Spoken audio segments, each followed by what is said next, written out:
You are now listening to the Fighting Back Podcast, and here's your host, Jessica Travis. Welcome back to a brand new episode of the Fighting Back Podcast. This is a Sidebar episode. I'm here with Jessica Travis. I'm Patricio. I did that backwards, but let's get into it. How you doing, Jessica? Hey.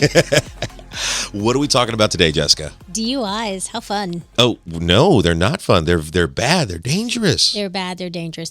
But I think what we're talking about more specifically is this video or a screenshot of a video that was trending back in 2015, and I noticed came back up again and was trending back again. And which one is that? So it has a person stopped in the driver's seat, and there is a piece of paper in the window. Okay, and what does the piece of paper say? Piece of paper says, "I don't have to talk to police. I don't consent to searches. I want my lawyer."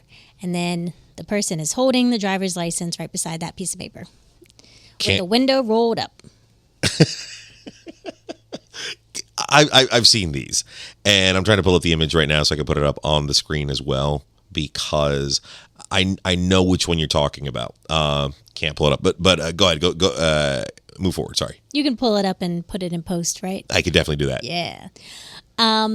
So looking at this video or screenshot, the first thing I thought of was like, okay, where did this come from? Like, how did this happen? So I did some research. Okay. And the first video was done by a Palm Beach DUI attorney in 2014. And it was at a DUI checkpoint. The person wasn't pulled over, but it was a DUI checkpoint.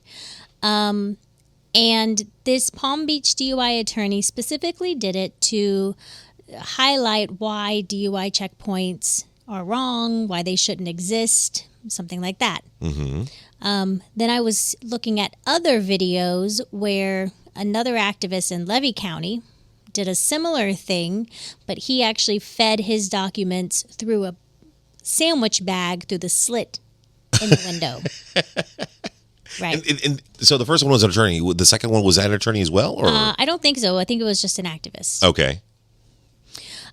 So I saw that and I was like, you know what? Is that really a good idea?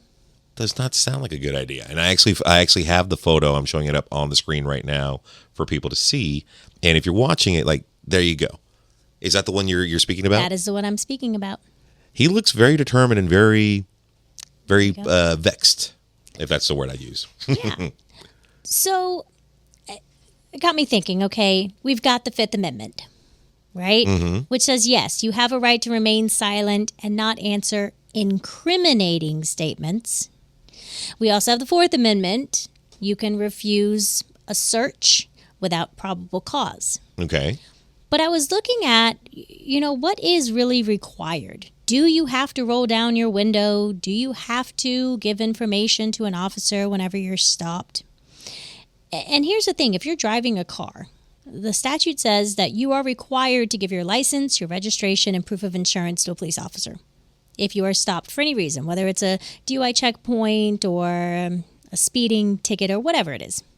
And failure to communicate with a law enforcement officer or to comply with a lawful order, i.e., please roll your window down, sir, could be a criminal offense. Oh. Right. Okay. Right. And Florida Statute 316.072, because I dug up a little further, said that if you're anywhere on a public street or a highway, walking, driving, public street or highway, it's a misdemeanor, a second-degree misdemeanor, punishable by up to 60 days in jail. Oh, for man. any person to willfully or to fail or refuse to comply with any lawful order or direction of a law enforcement officer. So regardless, you have to provide it. You have to provide it. Regardless, I think if you're driving, you have to obey an officer's lawful order, even if that lawful order is roll down your window or step outside the car. I think with these statutes in place, if you don't comply with that lawful order, you could be subject to a criminal offense just for failing to comply. I see it all the time on TikTok, on all social media, where that happens. Where like, I don't have to show you this, I don't have to show you that, and like they're making a stance, like as if like their civil rights are being infringed upon, but it's not. It's like you're obligated to, correct? So you are obligated to comply with those lawful orders, but there is a little caveat to it that I found. Okay. So field sobriety exercises, which normally people think about as like the stand on one leg or walk a straight line or Touch your nose. Those. Okay. So those field sobriety exercises are actually voluntary. Oh. You can say no if an officer asks you, because an officer will never tell you to do it. Mm-hmm. But if an officer asks you to do a one-leg stand or to touch your nose or to walk a straight line, you are allowed to say no and not comply with that. But the caveat with that is... Oh, there's a catch. There's a catch. Is that if you're arrested for DUI, the state attorney or law enforcement can use your refusal as evidence of guilt. Right? So the thought is, if you fail to do it, if you say, no, I don't want to walk the straight line, I don't want to touch my nose, all of those, you don't have to, but they can say, well, the only reason you refuse to do that is because you were drunk. Ooh. And, oh, man, it's kind of stuck between a rock and a hard place in that point, right, in regards to choosing to do it or not, right? Right, and especially for people who physically sober can't actually do those exercises properly. I will tell you this. I have a torn meniscus. I can't stand on that leg for a certain amount of time. Right. I couldn't do that exercise properly. I do also remember working on a case a long time ago with a previous firm where the person who got pulled over, he refused to do it because of the gravel. Right. He said, my shoes are slippery. I don't want to do this. I think I'm going to fall. And they still arrested him for that. So it's a test of motor skills, right? And so individuals who have vertigo or neurological issues, even people who are obese or have joint issues, all of those individuals can't do those exercises properly, not because they've been drinking, but because their body doesn't allow them to have that motor skills the way that needs to be done. Okay. So field sobriety tests, completely involuntary. Up to you, depending on what happens moving forward. Completely voluntary. Completely voluntary. Yep. Could or could not affect your case. Now, what about the breathalyzer? The blow into this test. Okay. See, now there's different. Okay. We have the implied consent law in Florida. And break that down for those who don't understand the implied consent. What that means is that when you get your license, by getting your license, you are automatically consenting to take a breath test if a law enforcement officer lawfully arrests you for a DUI. Oh. That's it. You've consented the moment that you got your ID handed to you and you said, thank you very much, I'm going to go drive now. I'm going to fly that right there because that is the clip right there of the week. That has to be the clip of this episode. So with the implied consent law, it says that you've already consented to providing a breath, blood, or urine sample. Blood and urine? All three. Oh, wow. You have consented if you've been lawfully arrested for a DUI. And if you refuse to take any one of those tests after law enforcement has asked you to after a DUI, it's a separate criminal offense. Oh. So refusing to take a breath test is an automatic license suspension for 1 year or more.